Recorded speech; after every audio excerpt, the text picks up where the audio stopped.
They said it was just another rumour, another whisper lost in the chaos of Westminster.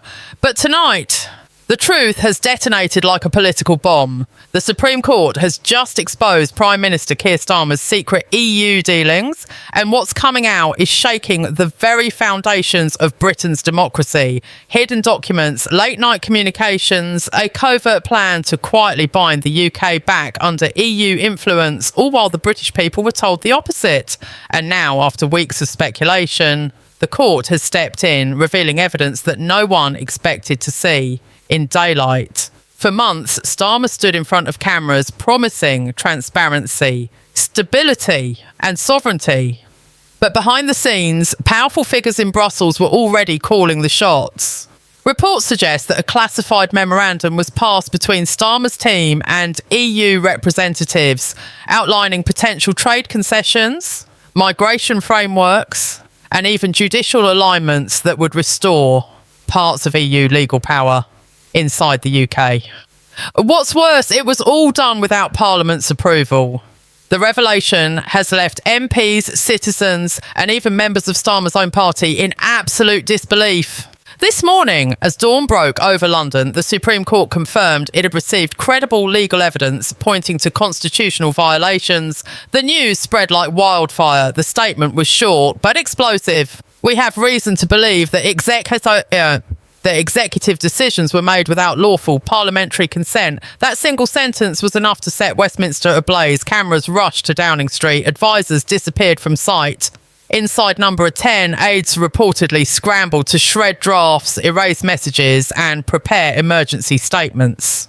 By midday, the entire city was on edge. Outside the Supreme Court, crowds began to gather, some demanding Starmer's resignation, others shouting for justice. For the first time since taking office, Starmer did not appear in public. His motorcade was spotted leaving Downing Street under heavy escort, heading toward an undisclosed location. Sources inside the Labour Party claim that even senior ministers were blindsided by the revelations. "We didn't know," one insider whispered. "He kept it tight, very tight." Only a handful knew what was really going on inside Parliament. Chaos reigned.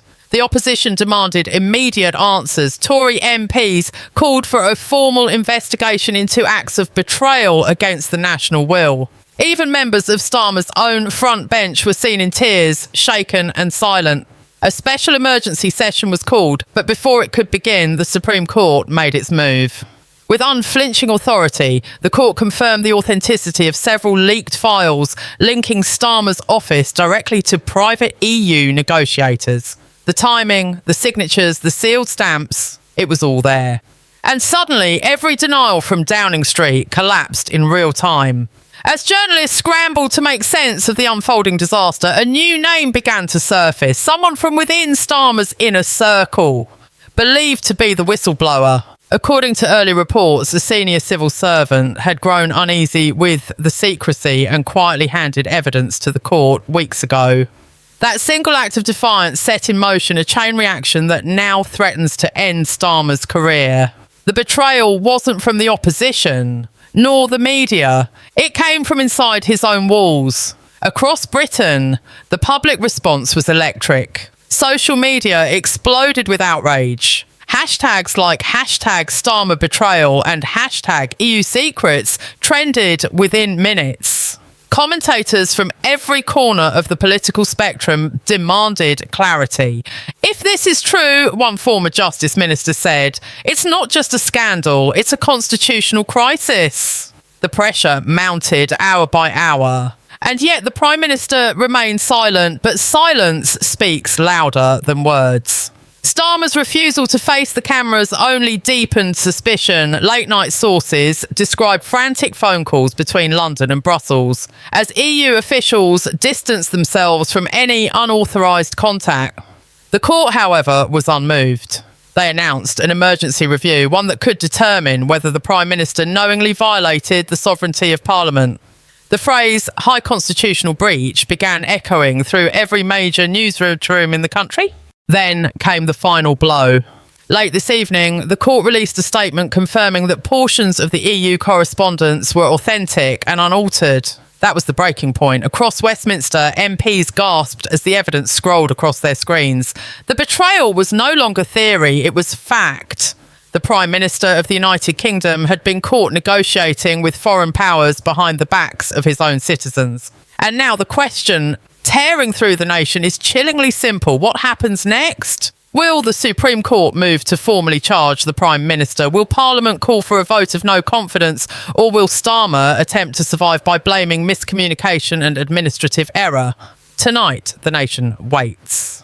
The silence from Downing Street grows heavier by the minute. The betrayal is no longer hidden. The mask has slipped. And for Keir Starmer, the walls are closing in fast. By dawn, the air over Westminster felt heavier than it had in decades. The Supreme Court's courtyard was swarmed by reporters, flashing cameras cutting through the mist as officials filed inside in grim silence. A rare emergency hearing had been called, something that hadn't happened in modern British history. Inside those walls, the nation's most senior judges gathered, their expressions set in stone. The evidence on the table wasn't speculation anymore, it was real, raw and devastating. The lead justice began by outlining the scope of the inquiry.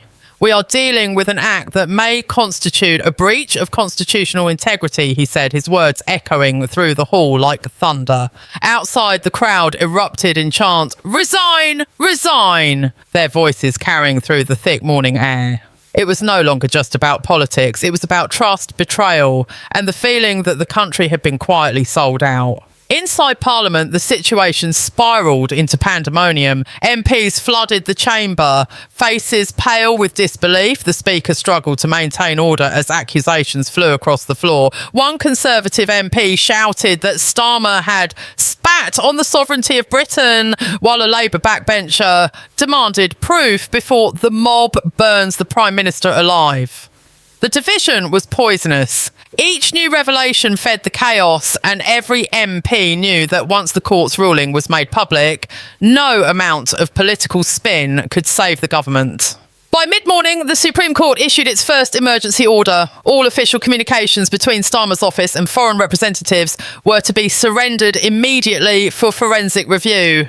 Downing Street's legal team protested, claiming executive privilege. But the court dismissed it. "No privilege protects treachery," one justice reportedly muttered under his breath. The quote spread like wildfire through the corridors of Westminster. Behind closed doors, Starmer's top aides were in freefall. Several senior officials had already handed in their resignations. Others, panicked, began leaking private messages to distance themselves from the scandal. The Prime Minister's once loyal circle was collapsing in real time. Inside the Cabinet Office, phones rang non-stop. Calls from Brussels, Washington, and even from inside Buckingham Palace. The King was said to be closely monitoring the constitutional implications. In simple terms, the monarchy itself was now watching. Starmer, however, remained hidden. Reports placed him inside a secure room with a skeleton team of advisors, locked in damage control mode. One insider described the mood as desperate. They were crafting statements, revising talking points, and arguing over whether to blame a rogue staff member or call the entire thing a misunderstanding. But the Supreme Court's evidence was ironclad. Emails, signed drafts, meeting records. Each document painted the same picture. Secret cooperation with EU officials to restore influence that voters had already rejected. As news of the evidence spread, the financial markets began to shake. The pound fell, investors panicked. Foreign media outlets ran headlines like "Britain faces constitutional meltdown" and "Prime Minister accused of hidden EU pact." Diplomats in Brussels reportedly scrambled to contain the damage, insisting that no formal agreement was ever reached. But by then, it didn't matter. The damage was done. The image of the Prime Minister as a defender of British independence was shattered. At noon, the Speaker of the House convened an emergency session. The chamber was electric with tension. Every seat was filled. The opposition leader rose first, his voice sharp and cold. The people of this nation were lied to. Parliament was sidelined. The Prime Minister must answer for this betrayal. Gasps filled the room as he demanded an immediate suspension of executive privileges pending investigation. From the backbenches, even some Labour MPs nodded in uneasy agreement. Minutes later, a letter arrived from the Supreme Court. Sealed and urgent, the clerk handed it to the Speaker, who paused, then read aloud. Effective immediately, the court authorises the seizure of all classified government communications pertaining to EU negotiations between the Prime Minister's office and foreign entities. The room exploded. Gasps, shouts and chaos filled the air. The chamber descended into an uproar that even the Speaker's gavel couldn't silence. Outside, the crowd had doubled. Flags waved. Sirens wailed in the distance. Every news outlet in the country carried the same headline: a Supreme Court moves against Starmer. Evidence seized. In the eyes of the public, guilt was already assumed. Commentators on live television said the scandal had already reached a point of no return. Meanwhile, inside number 10, Starmer was pacing. His aides begged him to make a statement, but he refused. One advisor recalled his words: "If I speak now, I'll be finished. If I wait, maybe something will shift." But waiting only deepened the fury outside. The Supreme Court was moving faster than anyone predicted. Investigators were already inside government buildings, collecting files and hard drives. Parliament was preparing for a possible vote of no confidence. For the first time since becoming Prime Minister, Starmer's leadership was visibly cracking. The calm, controlled image he had built for years was gone. His voice, once confident and commanding, was now reduced to whispers behind locked doors. Even loyal MPs were avoiding interviews, afraid to defend him. The Labour Party's unity, so carefully constructed, was unravelling hour by hour. As night fell, Westminster looked like a fortress under siege. Police formed barriers around Downing Street. The glow of cameras lit up the dark streets. Inside, whispers spread of resignations being drafted, statements rehearsed and contingency plans prepared. Some claimed the Attorney General had privately urged Starmer to step aside to protect the party. Others said he was preparing to fight, believing the court's actions were politically motivated. But one thing was clear: the Supreme Court had drawn blood, and the political establishment could smell collapse. The chaos wasn't ending, it was only beginning.